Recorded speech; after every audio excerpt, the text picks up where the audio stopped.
مولاي صل وسلم دائما أبدا على حبيبك خير الخلق كلهم. الحمد لله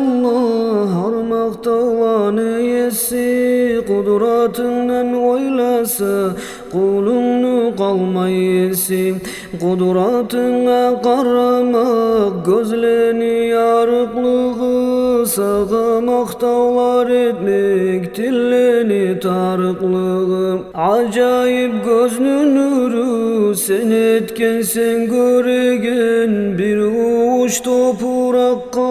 min turlu til beregen min turlu tiller bulan maqtağın etse kişi ni'matlarına göre tergülü bulmaz işi Muhammed peygamberdir ni'matlarından biri anı şükrüsün etme kim niyetir uneri seni birligin bilip o garda bolup ümmet bizde aciz kullağa bergensin ulu devlet ya Rabbi bizge bulay ulu devlet bergen son bulay ulu ni'matqa bizin layık görgen son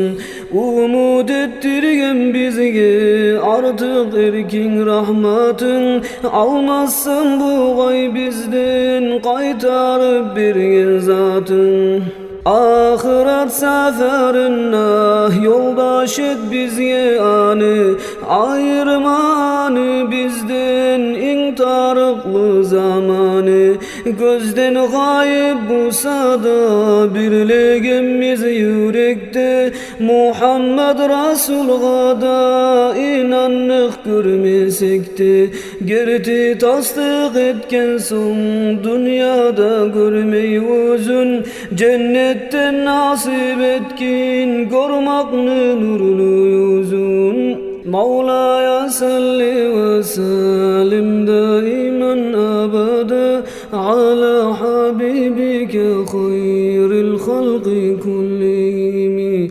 Allahümme salli ve sellim ve barik aleyh